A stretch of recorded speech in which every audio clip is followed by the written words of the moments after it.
Welcome to the deep dive for this week. Don't forget to visit the website at deepdiveau.net. Check out our socials and Patreon page at the Deep Dive AU. Subscribe via your favourite podcast app or like and subscribe at our YouTube page at the Deep Dive AU. And don't forget, go to www.deepdiveau.net, go to our merchandise page where you can purchase one of these deep dive mugs. This is the Deep Dive Podcast. And here is your host, Michael Coles.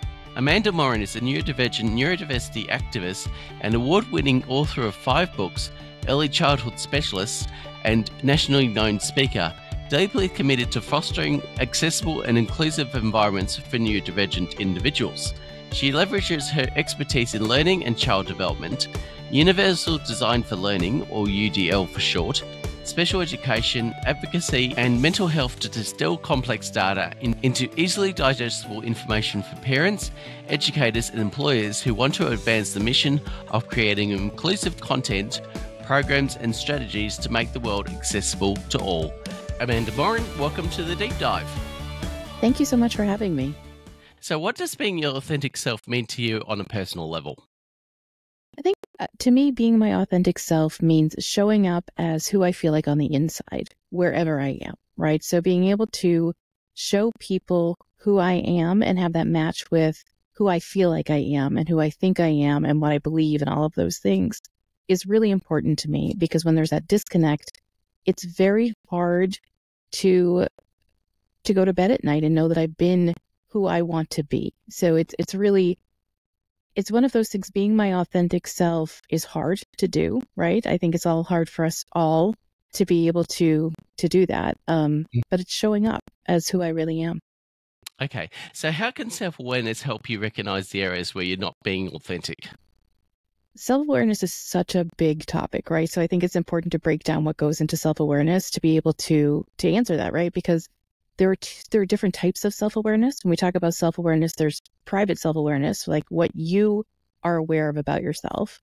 And then there's public self-awareness of you being aware of what other people know about you, right?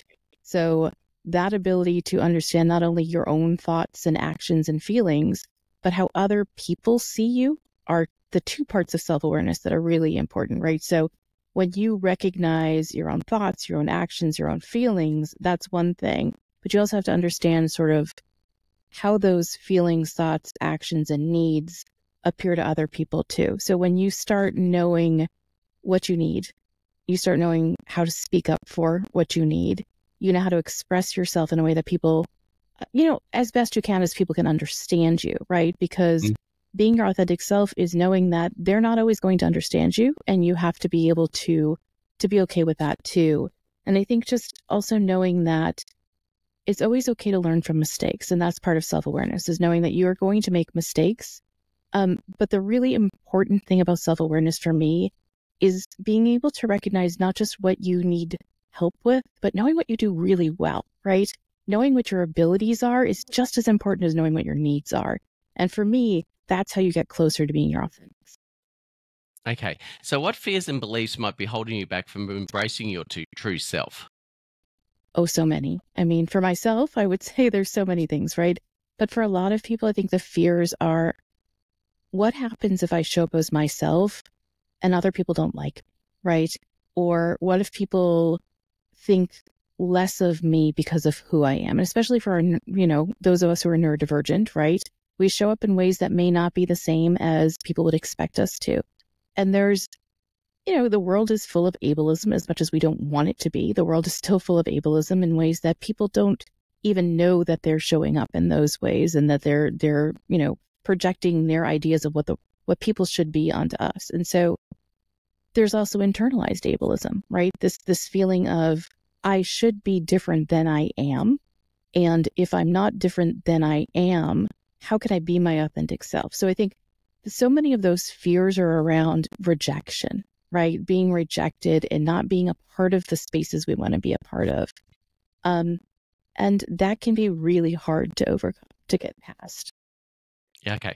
So what strategies has helped you explore and understand your authentic self?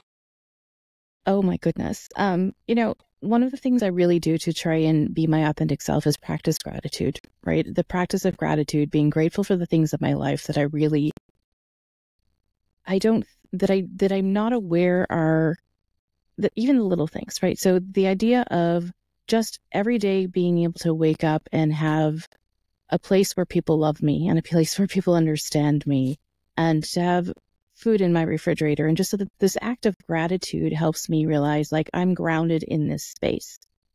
I also find it really helpful to remember that I like myself. And that's really, really important. I think like knowing that you like who you are makes it much easier to be your authentic self.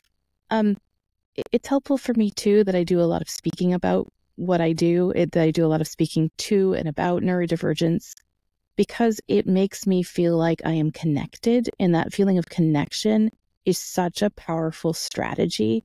To feel like you're part of something bigger really makes it easier to realize that your authentic self is important to other people as well. So, I mean, those are a couple of strategies, right? Like connection, gratitude, the ability to just, really like yourself. It sounds simpler than it is. And there are strategies that work for me. And I want to be really clear in saying there are other strategies that people use. People journal, people have affirmations. They have all of these ways of being connected to themselves. And people have to find what works for them. But for me, it's really coming back to that core of who am I? What do I like about that? And how can I be grateful for it? Okay. So what roles does vulnerability play in allowing yourself to be authentic? It plays all the roles, right? Because vulnerability is a tricky word, because vulnerability means that you're putting things out into the world that you worry that other people can use against you in a way that can be harmful or hurt you, right? You're putting things out there about yourself. You're talking about yourself. You're showing them who you are, and you're trusting them to be compassionate and thoughtful about that. And not everybody's going to be compassionate and thoughtful about that. So I think the role of vulnerability is being okay with the fact that not everybody's going to like you, or not everybody's going to understand you. And that is hard, right? It took me many, many, many years to get to a place where I was like, it's okay if you don't like me, as long as we can be respectful to each other. You don't have to like me.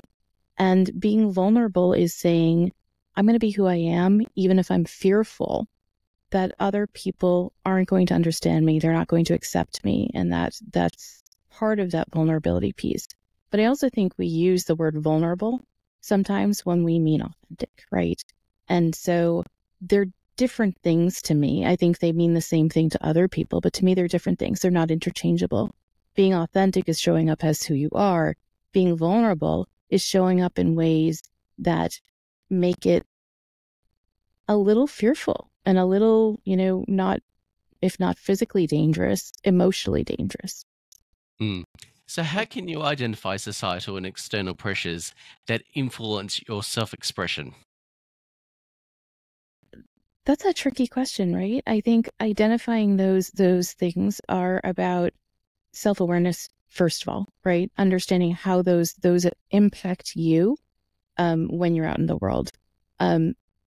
I need to think about this question for just a minute, because that one's really kind of tricky, right? Like those societal pressures are, I think, about understanding what the world expects of you and other people, right? And that's hard, especially for those of us who are neurodivergent in some way. It's hard sometimes to understand what the neuronormative world looks like and what the neuronormative standards are. And to some degree, identifying those pressures relies on having people around you who can explain the world to you when you don't get it, right?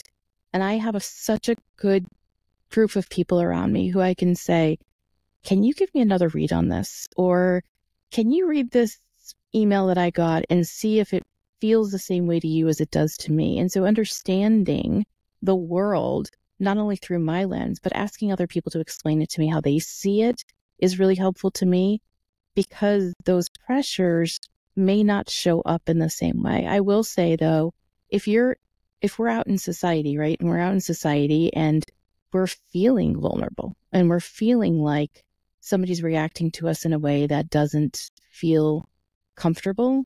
I mean, you need to dig into that a little deeper and see what's behind that. What's the norm that I might not be meeting here or understanding? And I think the pressure to show up in a certain way, right?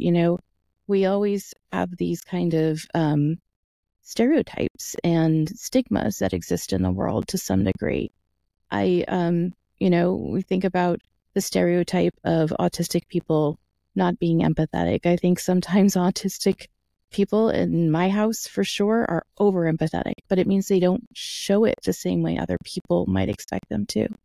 So sometimes those societal pressures are about understanding what does the world expect of you, and how can you have other people help you understand those expectations, and then how can you help the world understand that you're meeting those expectations in ways that they don't see. So how can you create a supportive environment that encourages authenticity? I mean, I think it's about having great people around you. I think that's the first thing, right? Finding a community. And not everybody has a community in person. So finding a community, we both know Annie Crow, her Neuro Access is a great community of people who are there for each other. I work with Emily Kirscher-Morris and her Educator Hub, and that's a wonderful neurodiversity university, is a place where there are people who are there together. And I think building that supportive community is really, sometimes it's about failing. I mean, I really want to be honest in saying that. I have had more than a few experiences in my life where I have trusted people who didn't deserve my trust because I'm a trusting person, and failing in that space. And it chokes me up because I think of myself 15 years ago, and I want to go back and tell myself it was okay. It was okay to trust people in ways that I now regret. But I think there's something about making sure that the people around you are comfortable with you as your authentic self, but also being their authentic selves. And so making sure that you understand why people are in your life and why you want them in your life and what role they play in your life is really a big part of creating that supportive environment. Okay. So what practices can you adopt to cultivate self-acceptance and self-compassion? I mean, self-compassion, first of all, is about being able to understand that you're not going to do it all right all the time, right?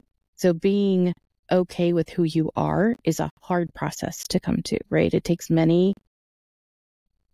long time, right? I think I'm still learning it. And I don't even, decades and decades of being me, I'm still learning how to be compassionate to myself, how to not criticize everything I do, how to silence my inner critic and realize that interaction that you had that popped into your head at 3 a.m. when you woke up, it's probably not something that's keeping the other person on the other end up at night, right? They heard me say the thing and they moved on with their lives, and I'm the one who's stuck on it, right? So self-compassion, I think, is sometimes about letting go of things that feel really big that may not be as big. So it's about right sizing, right? So you have to right size the experiences that you have in order to understand that not everything has equal weight in your life, right?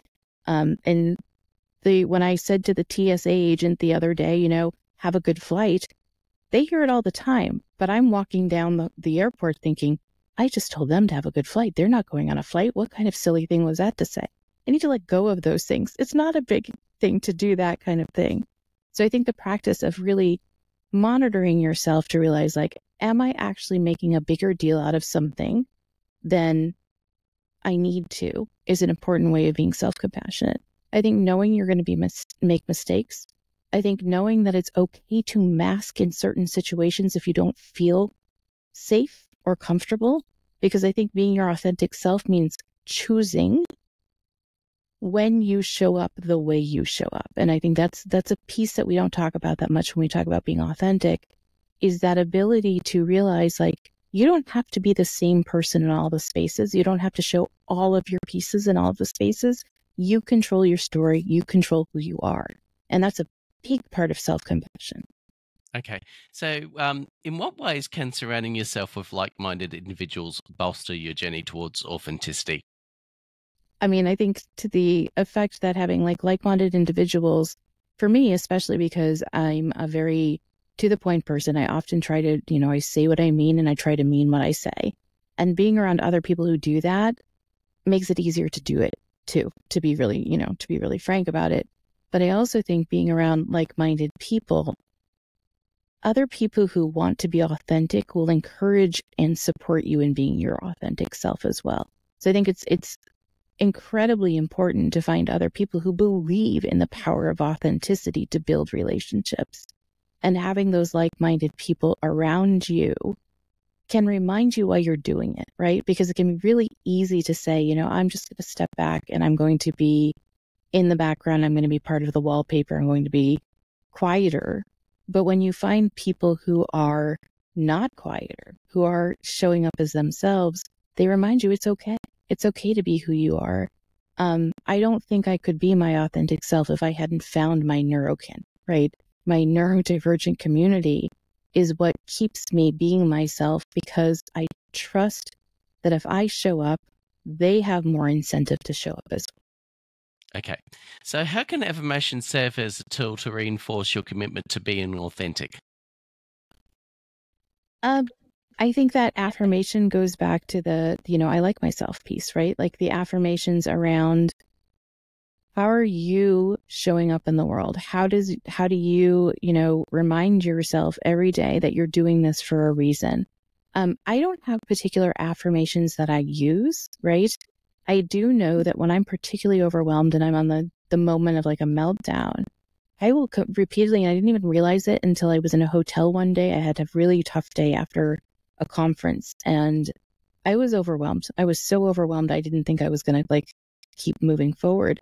And I was standing in the bathroom and I was just looking in the mirror and I kept saying, it's okay. You're okay. You're going to be okay. You're fine. You're okay. And I didn't realize that was an affirmation, right? I didn't even realize that what I was doing is I was saying, you can do this. You've got this. So sometimes I think it's important to realize that the affirmations that we use are actually the coping skills out loud, right? We're saying the things to ourselves out loud. And I mentioned that because I think there are probably other people who are like, I don't know what my affirmation is. And sometimes your affirmation is just saying, you're okay. You got this. You're okay. Okay. So how do your values and passions align with your authentic self? I think you get to your authentic self by knowing what your values and passions are. My personal values and passions, I start with empathy and and authenticity, right? So my values and my beliefs and my passions are about how do I build an empathetic world, right? How do I build a space where everybody can learn how to have their own perspective, but also listen to other people's perspectives too. And I think that one of the things I realized is I could not be my authentic self until I identified my own values and realized that I was acting on them every single day with intention. And that's something that I did very deliberately, is to sit down and think through, what do I believe? What do I want to be in the world? What do I think about these kinds of different things? And I had to write them down to actually look at my values and say, am I acting on these every day? Because I think it's easy to have this value and belief system and then not know whether or not that's how you're showing up in the world. And so to me, connecting my passion for teaching people how to be advocates for themselves, right? Teaching people that it's okay to use the word disability, teaching people that how they show up and how they speak up is okay, and that you also have to be compassionate enough to understand that how other people show up is also okay. Those are part of the values that I hold deeply in every part of my life. It's how I parent, it's how I teach, it's how I speak, it's how I write, it's all of those things. So I have to do it on a regular basis. But I think really knowing what your values are is how you start that process. Okay. So what small steps can you take daily to express your true self? I think the first small step you can take is ask, who am I? And that sounds like a really big step, right? But the first step is to say, when I walk outside the door, when I speak to the person I speak to, do I feel like me, right? And I think that's the question that I always want to start with is, do I feel like me?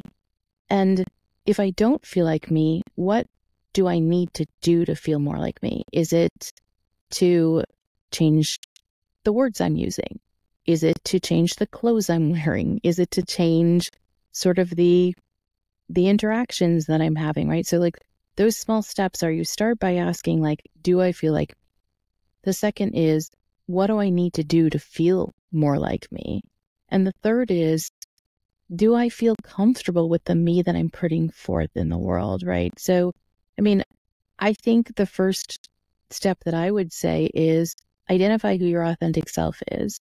Decide who you want to show that to first, right? So, and that's that little piece of like you're peeling back a little bit, right? Who's one person you feel really comfortable saying, you know what? I want to tell you something new about me. I want you to understand me better. It doesn't have to be everybody at the same time. You can find one person and start revealing more things about yourself. And as you do that, you can start realizing like other people are going to be confident in seeing who I am too. So find one person. Start with one person. If you don't feel like you're your authentic self, who's the first person you can do that with? Oh, that sounds fantastic. So, how can you challenge and reframe negative self talk that undermines your authenticity? Oh my goodness. That's a complicated question for me too, because I'm not sure I have the answer yet, right? And I'm going to be really frank and saying I don't know that I have the answer yet. I try every day. I try every day to realize that the negative self-talk in my head is because I'm my worst critic, right? Because I live inside me and I see how I come across, but I'm not seeing it from the other side, right? So for me, it's reframing and thinking, what is it about this that makes me feel bad? And a lot of times what I'm realizing is it's because I didn't show up as my authentic self, right? And those are the reasons that I have this negative self-talk. Oh, I wished instead of saying like, I'm too tired to go to dinner, I would have said, I'm too overwhelmed to go to dinner, right? And so I'm reframing and I'm rethinking and I'm going through. I think reframing negative self-talk, the first thing you have to do is not criticize yourself for having the negative thoughts in the first place, right? And the second thing is to challenge them. And I do this sort of exercise, and I've done this with my children. I do it with the students I teach. I do it with educators I work with, and I do it with myself. I do this exercise of what is versus what if, right? Because we always have these what ifs in your head. Like, what if that person really hates me? What if I said the wrong thing? What if I never get this job again, right? And then what I do is I put it next to the what is. What is that this person has just invited me to go to coffee with them again, right? So that challenges the what if. What is the person said to me, like, let's talk to you the next time we have a project that we can work on together. So I'm looking at the what if right next to the what is, and that's an in the moment kind of.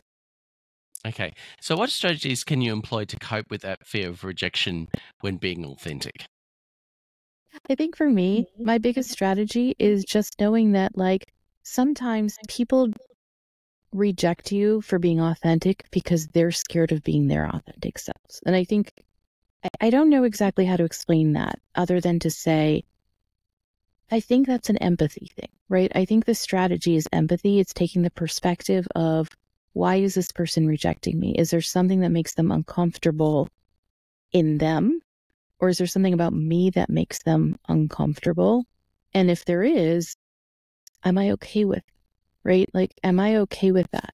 And then the second strategy is to think about whether or not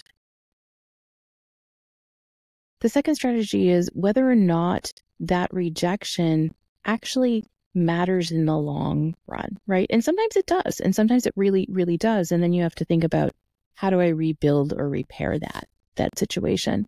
But sometimes it doesn't, right? You know, like if I said, you know, the TSA agent, to go back to that example, if that TSA agent was like, I'm not flying on a plane, I don't know, you would say that to me. It doesn't matter. It doesn't matter to me. That kind of rejection doesn't matter because it's not important in my overall scheme of things.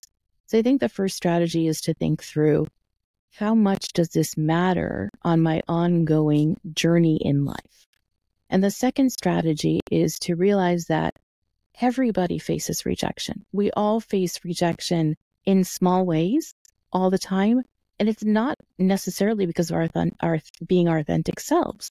Sometimes it's because other people have things going on in their lives that we don't know anything about, and their rejection and reaction may have nothing to do with us.